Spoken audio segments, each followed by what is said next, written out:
tá? 25 de abril, aula para nutrição, turma 23B. O assunto de hoje é fecundação, tá? Nós vamos falar até o final do processo de fecundação e prestem bastante atenção. Hoje eu tenho muitos modelos para mostrar, tá? Então vamos prestar atenção, porque esses modelos são importantes e aqui nós temos uma mesa cheia de modelos que vão cair na prova 2, tá? Bem, o primeiro dos modelos que eu quero mostrar para vocês é esse aqui, ó. Eu inclusive já mostrei na aula de mais cedo. É o gameta feminino. Então você tem o que? A corona radiata aqui em azul, a zona pelúcida em vermelho, né, a parte de dentro. Tem um espaço, tá vendo? Esse espaço aqui é o chamado espaço perivitelino. É nesse espaço que os gametas, depois de atravessar a zona pelúcida, vão ficar girando, os espermatozoides, tá? Aqui dentro, presta atenção, ó. O que eu tenho? Uma célula gigante. Essa célula gigante é o ovócito 2, tá vendo? Em amarelo. Aqui está uma célula normal, ó, tamanho normal. É o colócito 1, em laranja. Olha a diferença de volume de um para o outro. Lá dentro, olha, eu tenho uma figura mitótica, uma figura em metáfase 2, ó. Então, esse gameta feminino é uma célula que está em metáfase 2, ovócito 2 em metáfase 2. E do lado de fora, perto da periferia, ou seja, aqui perto da membrana plasmática, esse amarelo, né, eu tenho essas bolinhas verdes. Essas bolinhas são chamados grânulos corticais. E eles são o que? Lisossomos, tá? Grânulos porque são grãozinhos. Cortical porque eles ficam na periferia. A periferia de uma célula a gente chama de córtex. Então esse é o gameta feminino. Ovócito 2 parado em metáfase 2. Quando a gente olha, né, eu contei para vocês na aula passada, mostrei a estrutura, né, e disse para vocês, essa é a estrutura real, tá vendo? Que eu iria hoje mostrar para vocês a estrutura no modelo. Vou passar esse modelo, nós vamos fazer assim. Vocês olhem, passem para a segunda bancada, você olha, passa para a bancada do fundo, vocês olhem, quando você terminar, você pode deixar na sua bancada aí, tá? Que ao final da aula eu junto tudo igual. Ok? Tudo bem? Cuidado, tá, gente? Por favor. Isso aqui é como um filho para mim. Bem, então gameta feminino, ok? Vamos para o gameta masculino? Gameta masculino, também eu descrevi na aula passada e agora eu trouxe um modelinho para mostrar para vocês. O espermatozoide está aqui, ó. Então ele tem... deixa eu lembrar de fazer uma coisa. Me presta só essa... Aqui, toda vez que eu for dar aula agora, eu vou mostrar o modelo perto da filmadora, tá? Porque aí vocês têm uma visão mais próxima do modelo e ajuda você a entender as estruturas na hora que eu for explicar, tá? Então tá aqui a estrutura interna, os grânulos corticais e a figura mitótica, o polócito está em laranja, tá? Então eu vou sempre fazer isso para facilitar a descrição depois, para você entender a aula. Bem... Então, aqui está o espermatozoide, tá? O gameta masculino. O que você tem? Uma cabeça, onde tem essa estrutura laranja, que é o núcleo picnótico, falei na aula passada. Essa estrutura rosa que está depois dele, esse rosa choque, é rosa forte, né? Que é o acrossomo, também um tipo de lisossomo. Na verdade, união de vários lisossomos. E atrás você vai ter o corpo basal, que é onde a estrutura, a organela, da onde vai se originar e vai crescer o flagelo. Aqui, ó, você tem uma parte azul escuro, que é o pescoço, é pelo pescoço que o espermatozoide vai se ligar lá na zona pelúcida.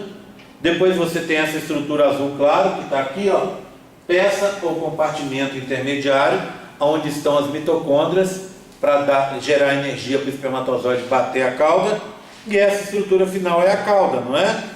Dentro dela, tá vendo aqui esse azulzinho? É o flagelo. Mas em torno do flagelo você tem várias estruturas, várias proteínas. Então é incorreto chamar essa estrutura de flagelo, já que ele é envolto por proteínas e por fora envolto por membrana, tá? Então essa é a estrutura do espermatozoide. Tudo bem? Tranquilo? Passar para vocês verem. esqueci de contar até para a turma anterior, eu fiquei com isso na cabeça, esqueci de contar que eu estava no meio da aula, falei, se vou falar, esqueci. A gente tem algum dia de feriado? Temos sim. Sabe que dia que nós temos de feriado? Eu sei de um, que é o dia da UFLA de portas abertas. No dia da UFLA de portas abertas, eu vou fazer uma atividade com vocês. Explico melhor. Segunda-feira é véspera de feriado. Eu vou dar aula. O grande problema que aconteceu com esse negócio da prova é que para o pessoal da biologia está marcado a aula segunda-feira. Então segunda-feira eu vou dar aula. Aí me falaram assim algumas pessoas, mas segunda-feira eu já vou ter que fazer aula, então não vou nem viajar. Aí o que aconteceu? Você vai desmarcar a prova de sábado para quinta e tal, mas segunda-feira eu tenho que estar aqui.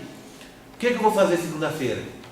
Eu vou dar uma aula gravada, vou gravar uma aula, vou vir aqui, vou gravar uma aula e vou colocar na internet para vocês. A aula de segunda-feira vai, para o pessoal da biologia, não é para vocês, vai estar gravada. E eles vão fazer a aula e vão fazer uma atividade valendo um ponto depois dessa aula. Tá? É uma forma de eu ajudar, dar uma pontuaçãozinha aí a mais, extra, ou dar um ponto, de tirar um ponto da prova, um pouco de ponto da prova e dar para vocês, entendeu? Vou ver como é que eu faço. E no dia da UFLA de portas abertas, que é quarta-feira, eu vou fazer do mesmo jeito com vocês, tá certo? Aí a gente vai ter, no dia da UFLA de portas abertas, vocês vão lá no YouTube, assistam a aula e depois façam a atividade que eu vou passar, valendo esse ponto. Combinado? Tá? Então eu estive pensando nisso, pessoal, legal, vou fazer isso para medicina, que é a aula segunda-feira, e vou fazer para biologia, que é a aula segunda-feira também. Mas como eu faria com a nutrição, para a nutrição não ficar prejudicada? Porque quarta-feira que vem a gente tem aula normal.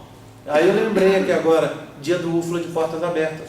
Aí eu dou aula pela internet, você assiste a aula em qualquer lugar que você esteja, assiste a aula e depois faz a atividade que eu vou passar lá. Entenderam? Tudo bem? Tranquilo? Vai ser legal, né? Eu acho que é um jeito diferente da gente ter aula e que eu até estava conversando, ontem eu conversei com uma pessoa, a pessoa virou para mim e falou assim, mas você pode fazer isso? Você tem que avisar a turma tem que concordar.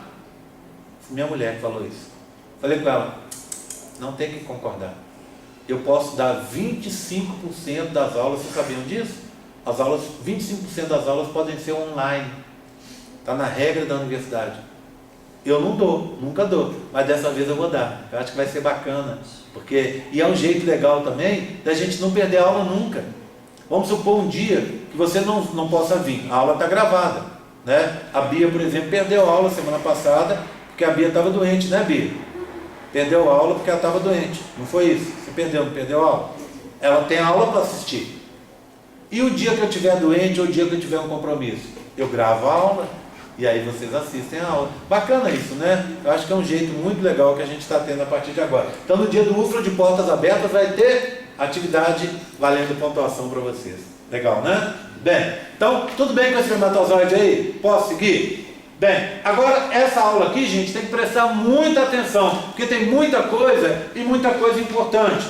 Bem, vou começar contando para vocês o seguinte: como é que funciona a história dos espermatozoides? Porque aqui eu falei que são depositados no fundo da vagina, caem no útero e vão lá fecundar. Contei essa história na aula passada, né?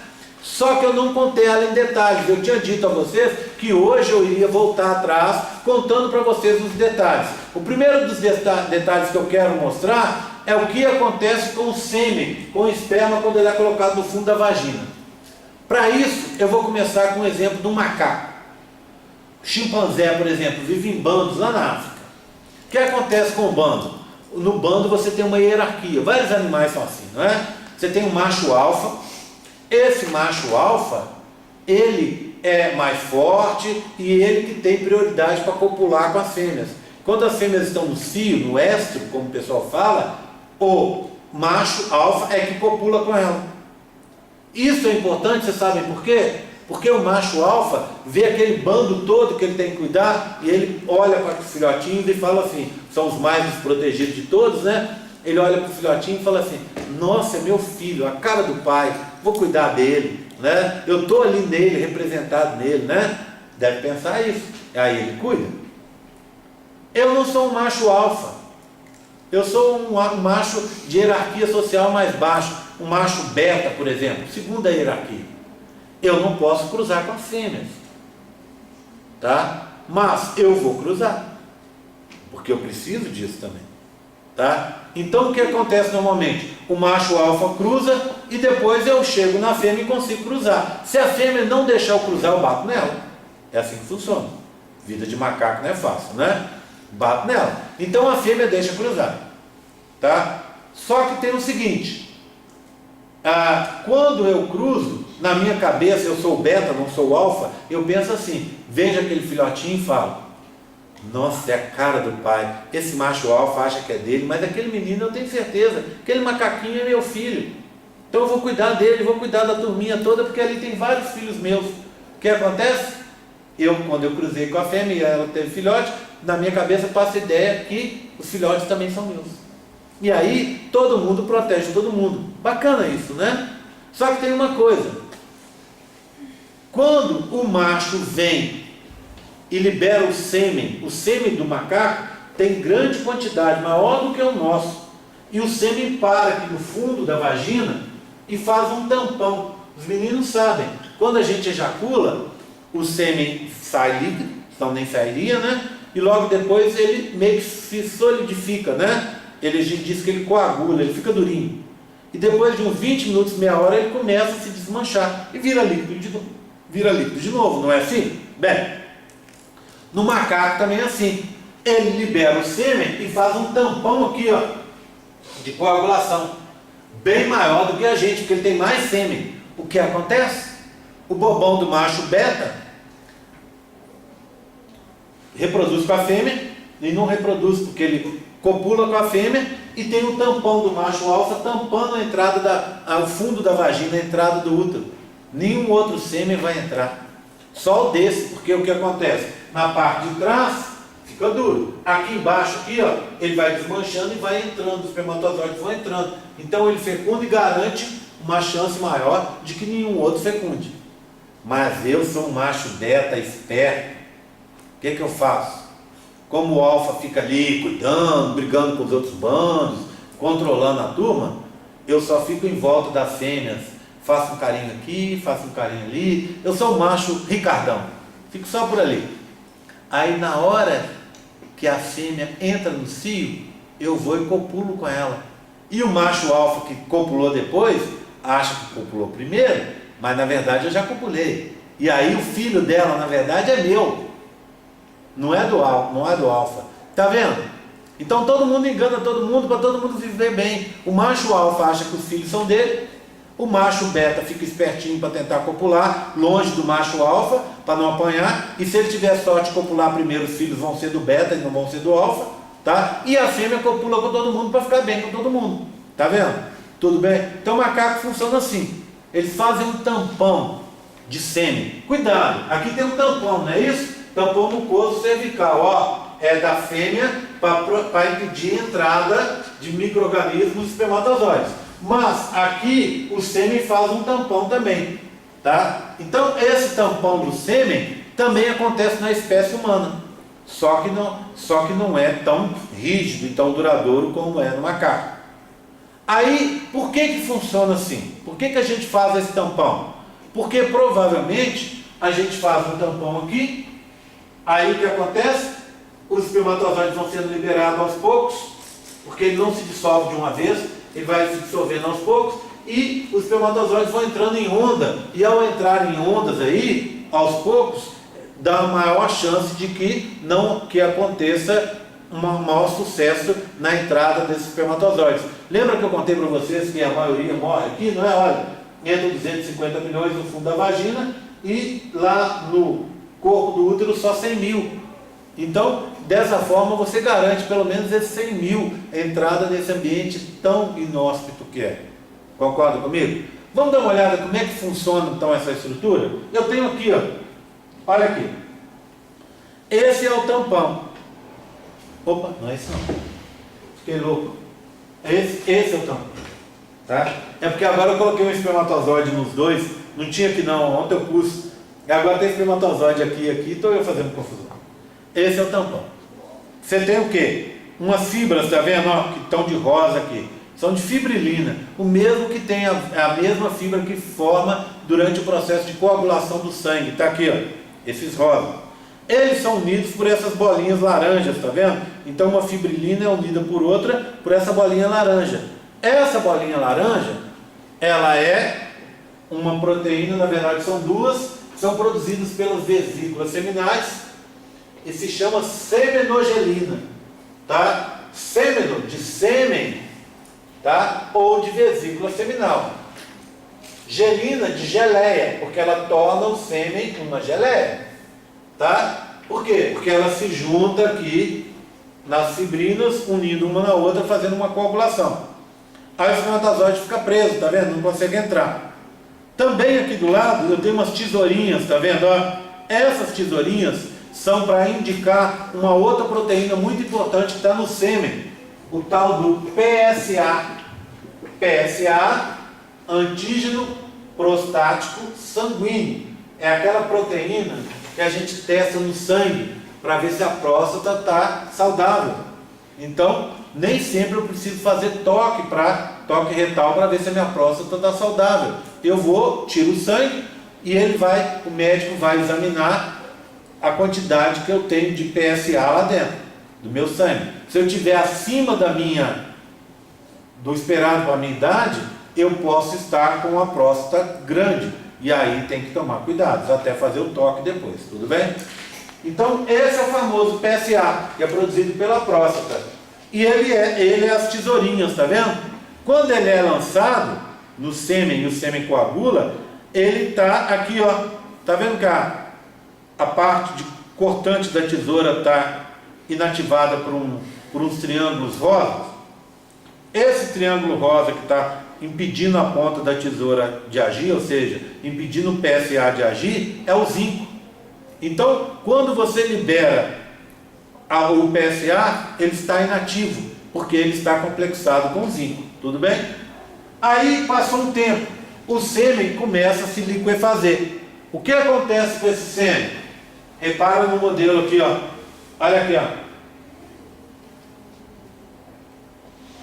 Olha o que aconteceu. Desmanchou, tá vendo? Por que desmanchou? Vieram outras proteínas e liberaram o zinco que impedia a ação do PSA, tá vendo? E as tesourinhas começaram a cortar a semenogelina. O PSA começou a clivar a semenogelina. Olha uma aqui sendo cortada, ó, ao vivo e a cores aqui, ó. Tá vendo? Está sendo cortada. E aí, quando você corta, você desmancha. E olha as fibras aqui, tá vendo? Ó? As fibrilinas soltinhas, ó. Olha aqui, ó. Viram? Aí aquele tampão começa a se desfazer. E os espermatozoides, olham aqui e outro aqui, começam a conseguir entrar para dentro do útero. Dizem, inclusive, que os pedacinhos da semenogelina A e B são importantes para ajudar os espermatozoides a atravessarem aquela entrada do útero, que é o canal cervical, que é a região mais perigosa de todas. Tá certo? Tudo bem? Então, entenderam como é que o processo se dá? Vem e faz um tampão. Por que tem um tampão? Porque a semenogelina está ativa e o PSA é inativo. Depois o PSA fica ativo e destrói a semenogelina, que fica inativa. E aí você tem o processo de liquefação desse sêmen. Tudo bem? Tranquilo? Todo mundo entendeu? Facinho? Tá? Então o primeiro detalhe, aliás, já é o terceiro, né? Eu já contei os gametas masculino e feminino e agora estou mostrando o que vai acontecer aqui, não é? Tudo bem? Tranquilo? Bem, vamos andar um pouco mais agora. O que eu tenho aqui, ó? Olha, isso aqui são coisas que a gente falou na aula passada. Não vamos perder tempo com isso não, tá? Ó. Bem, a próxima coisa que eu quero contar para vocês tem a ver com essa notícia aqui. Uma das perguntas que as pessoas sempre se fizeram é: por que nós homens, produzimos tantos espermatozoides? 250 milhões numa ejaculação. A gente não poderia produzir menos? E um dos palpites que as pessoas tinham é que você tem que produzir muito, porque imagina, a menina ovocitou do lado direito. Quando os espermatozoides chegam ali, eles não saberiam se é para ir para a tuba direita ou para a tuba esquerda. Então metade você perderia nesse processo. Foram olhar e descobriram que não é assim. Os espermatozoides que vão para o lugar errado, então você ovocitou da tuba direita.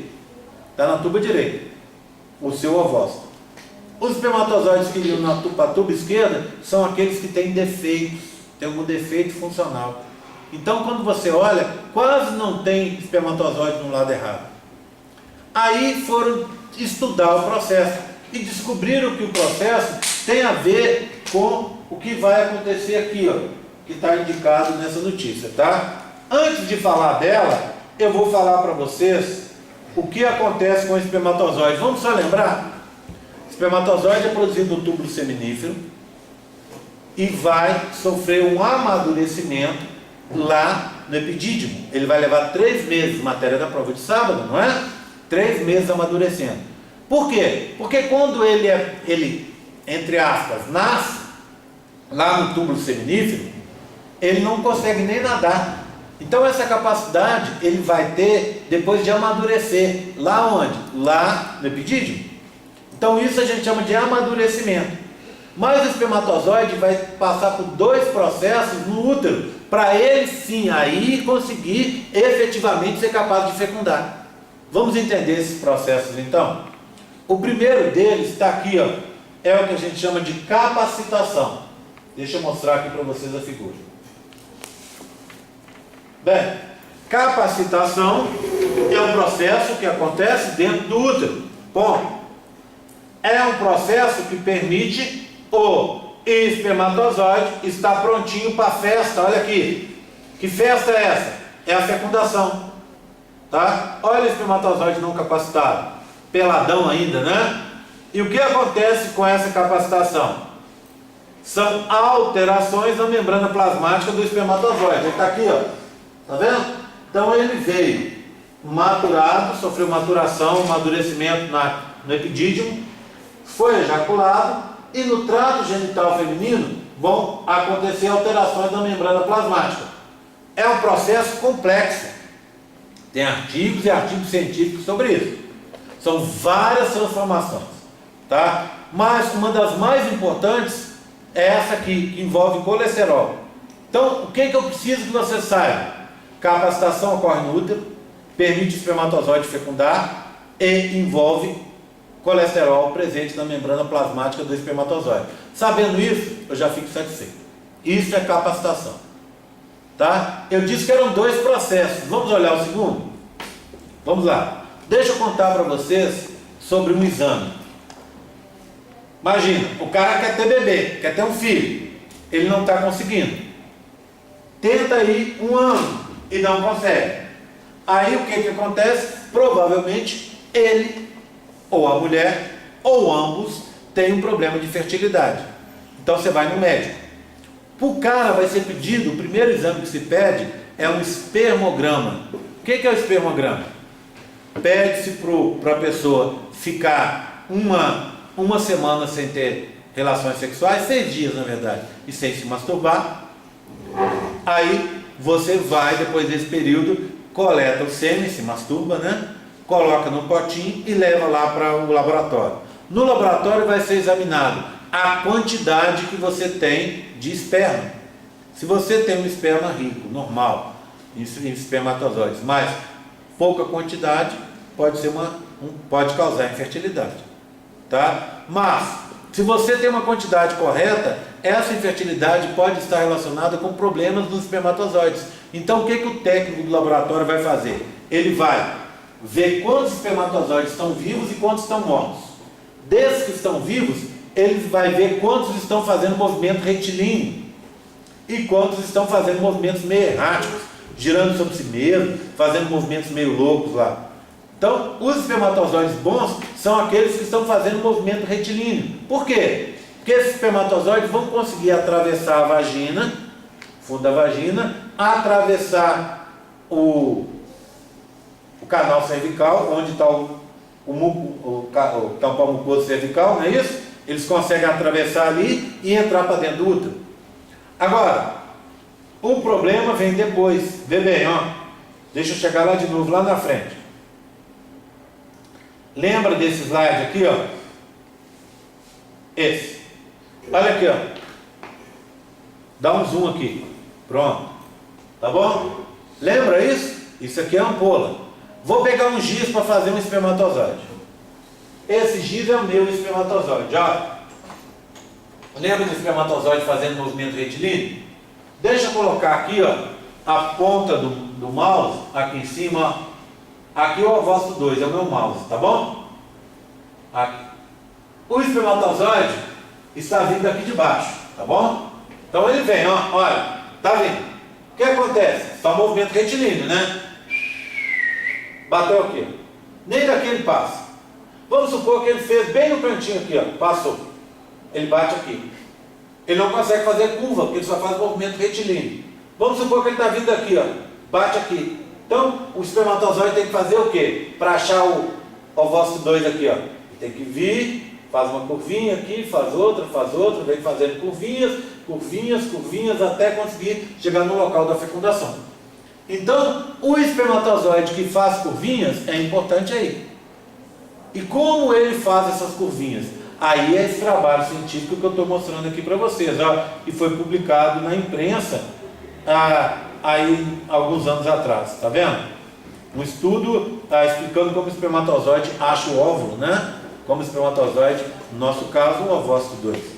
Bem, descobriram o seguinte, que no espermatozoide existem uns canais na membrana plasmática do espermatozoide.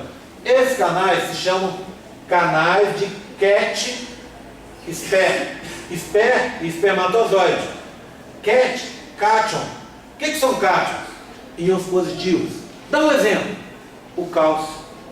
Olha lá. Então o que o espermatozoide está fazendo? Movimento retilíneo.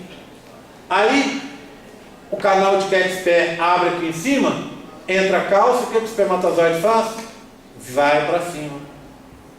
Entrou cálcio aqui do lado esquerdo, vai para a esquerda. Entrou embaixo, vai para baixo.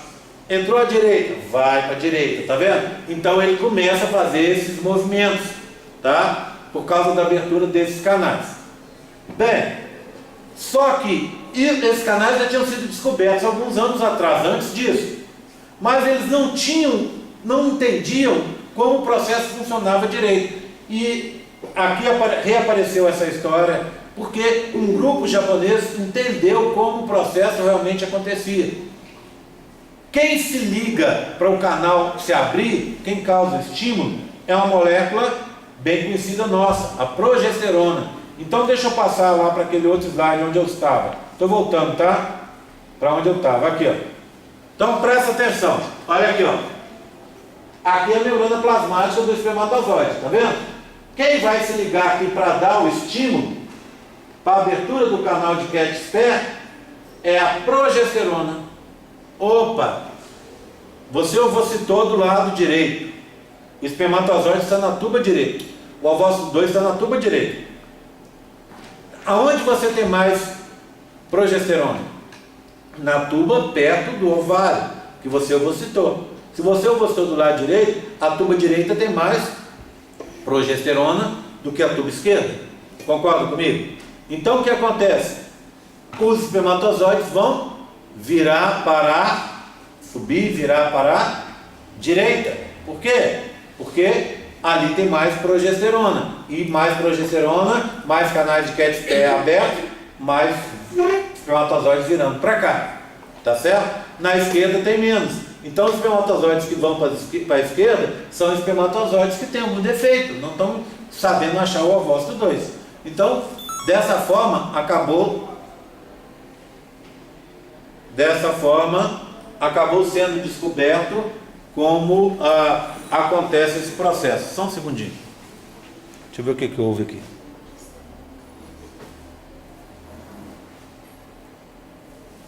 Sabe o que houve?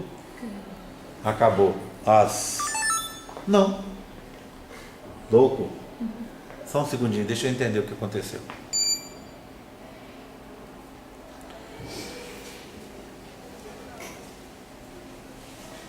Vê se ele vai parear para gravar, tá? Só um segundo, gente.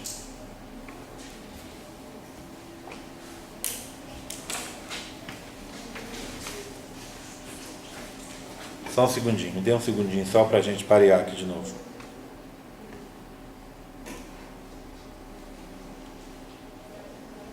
Não sei se eu bati a mão em algum lugar, acho que não, acho que ele perdeu sozinho mesmo. Vou tentar uma coisa, vou tentar um REC daqui, ó, tá? Tudo bem? Não dá, olha só. É porque desligou de novo. Acho que acabou a bateria. Acabou mesmo. Ô, louco!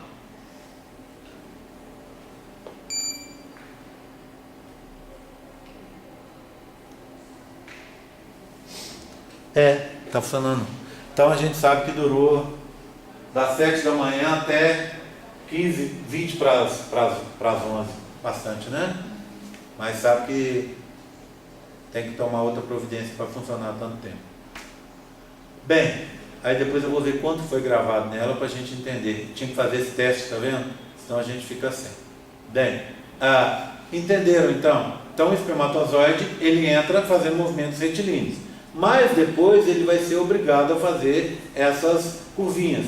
E quem vai fazer as curvinhas, vai permitir essas curvinhas, são os tais dos canais de Keck-Sperr, que vão se abrir e o espermatozoide vai se direcionar para onde está o ovócito 2, facilitando o encontro com o ovócito 2. Além disso, a progesterona é que vai ser o estímulo necessário para que o espermatozoide abra os canais. Esse processo a gente chama de hiperativação, tá? Que é o segundo processo que acontece dentro do genital feminino. Lembra? Maturação no epidídimo, genital masculino.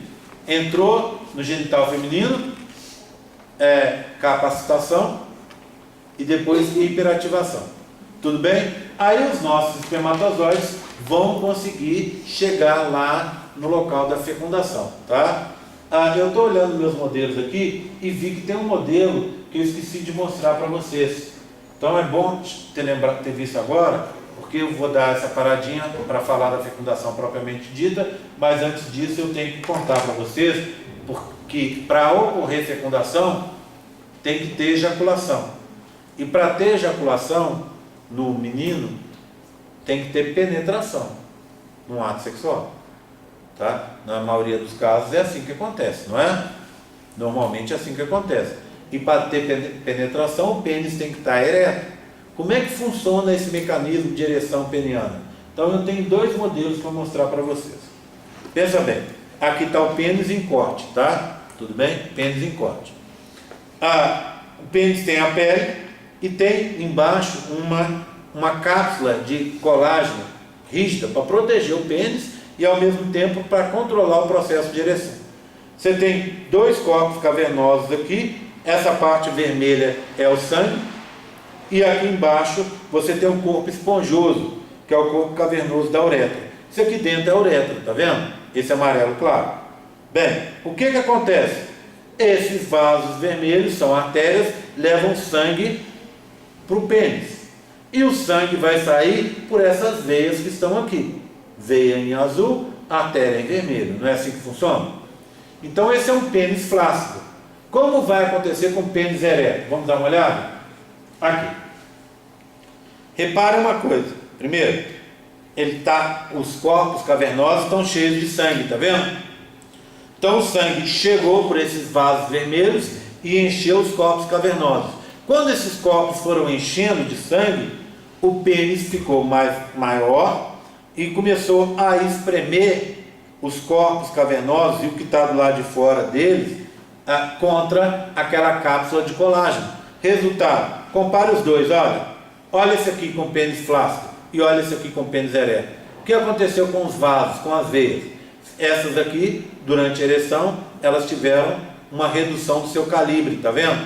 Essas estão bem maiores que essas aqui. Por que elas tiveram a redução? Porque elas estão sendo comprimidas contra aquela cápsula. Resultado, claro que o processo não é só esse, tá?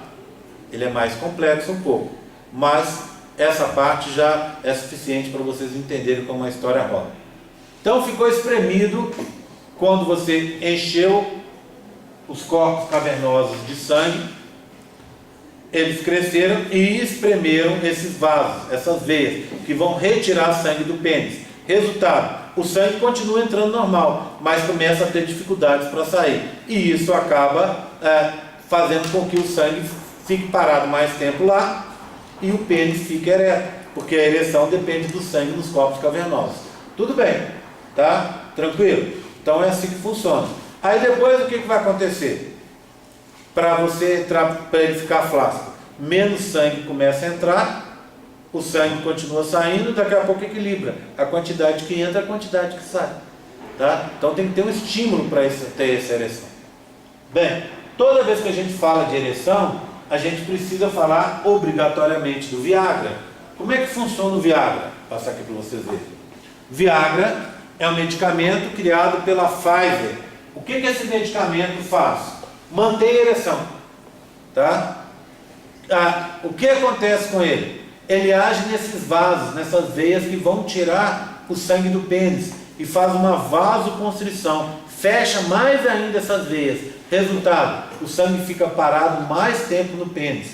Você pode ter ereção de mais de hora tomando Viagra. Só que o Viagra tem algumas características, e aí é importante a gente lembrar.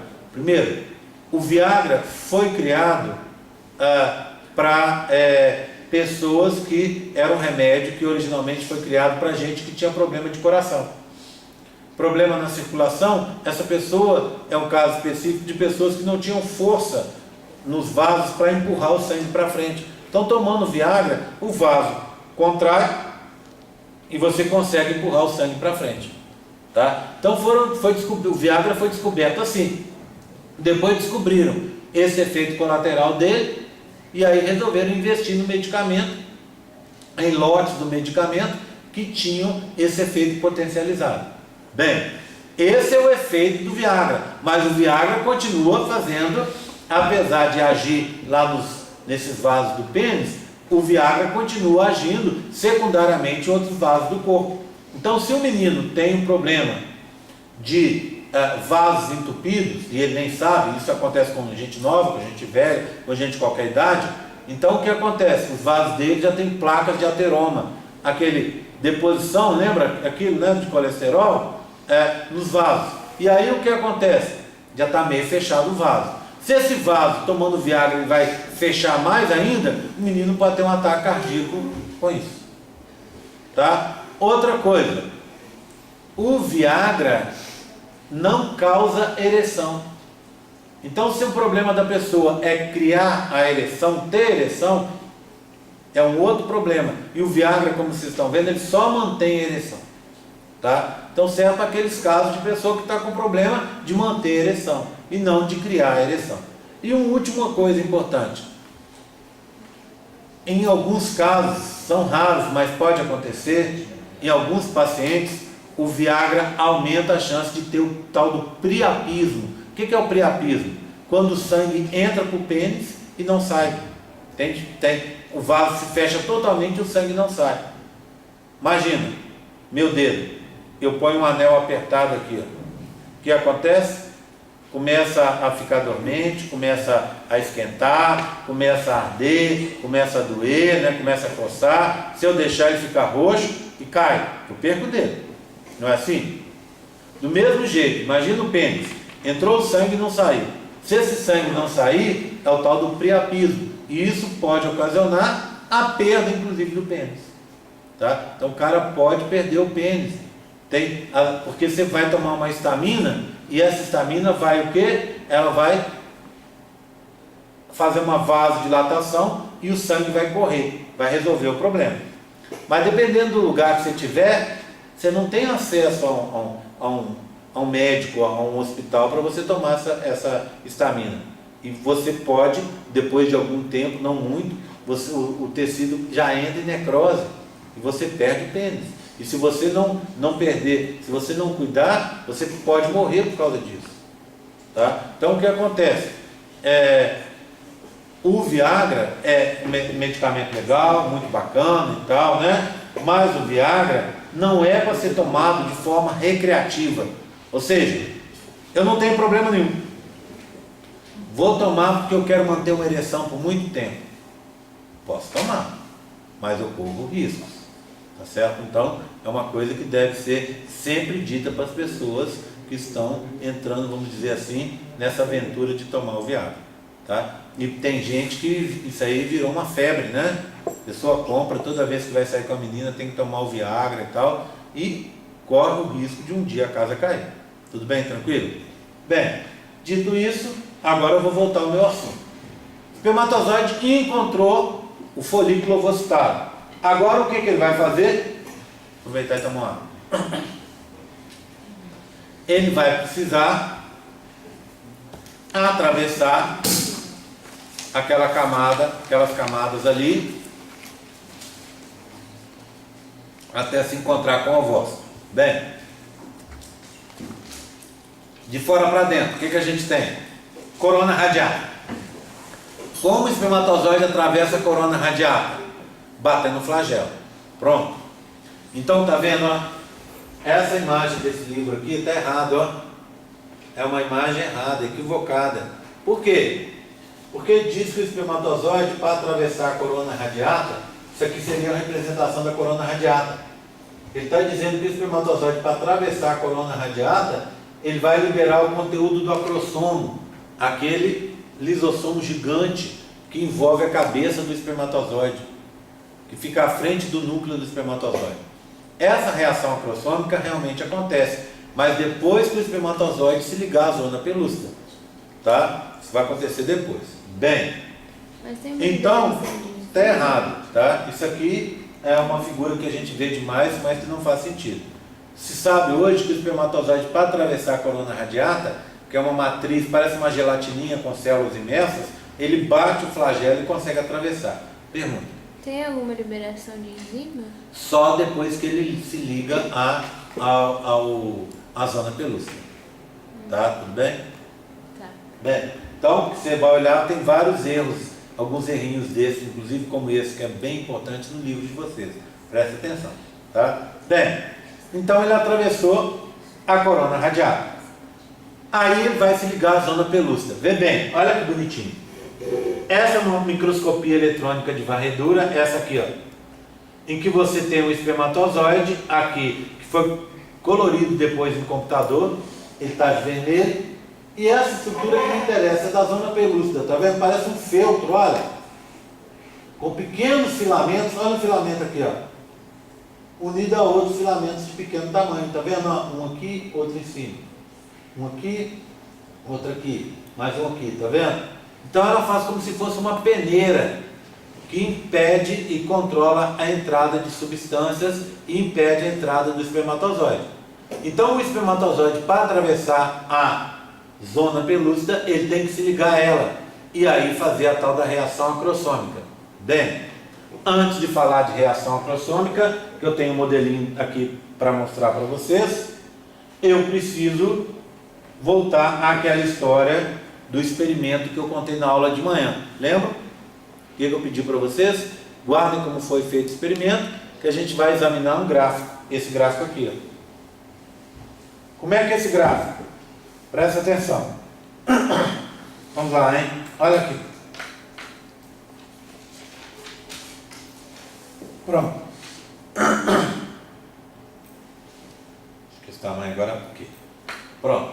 O que eu tenho nesse gráfico?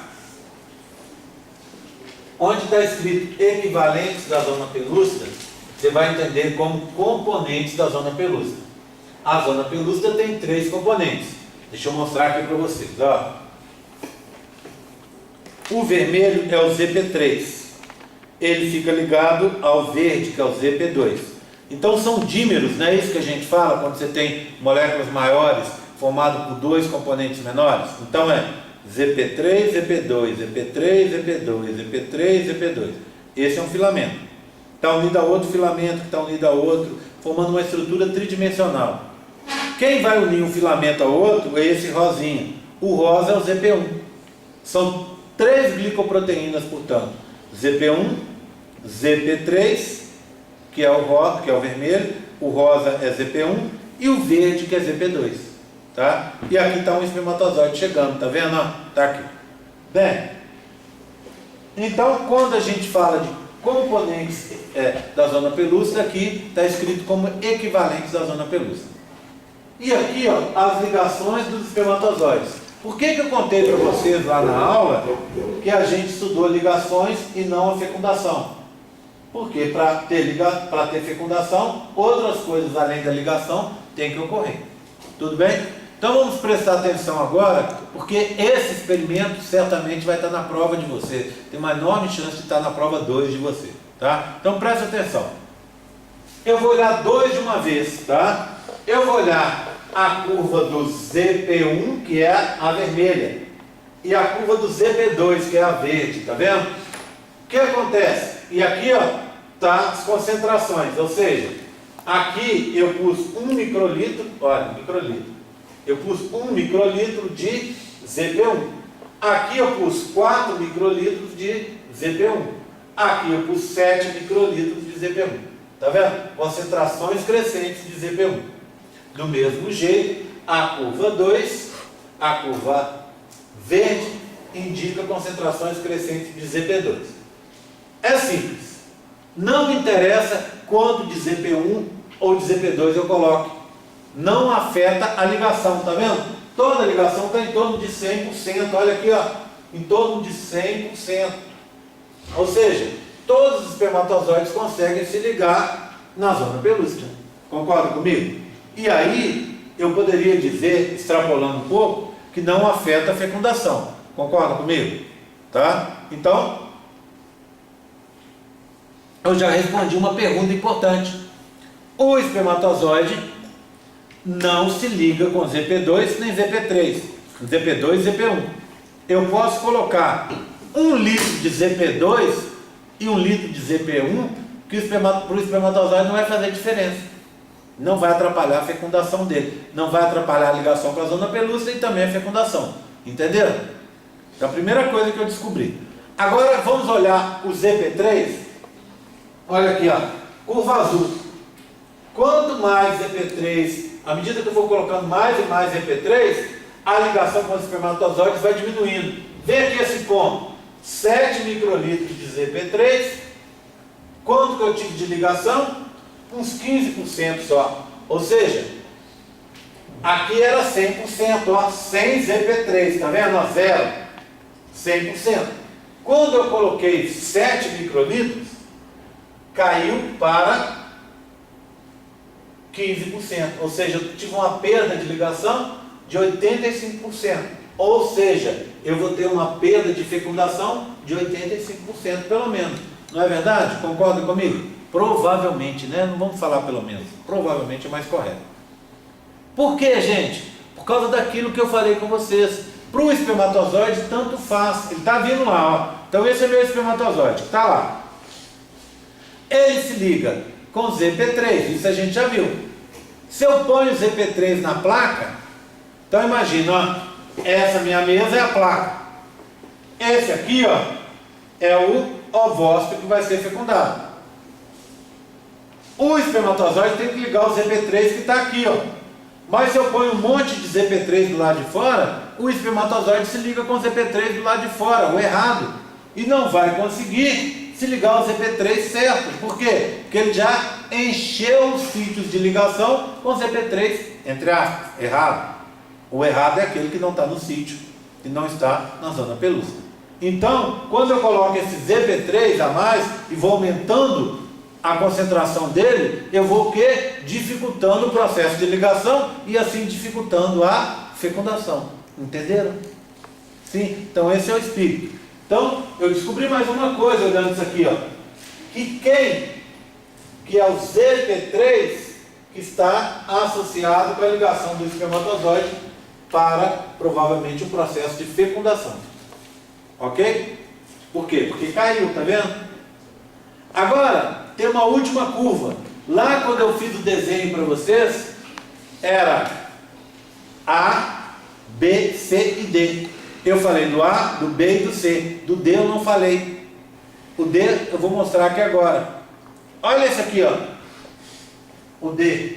ZP3 sem carboidrato. Vamos lembrar? ZP3, ZP2, ZP1 são glicoproteínas, ou seja, é um cerne de carboidratos com proteínas associadas, não é assim?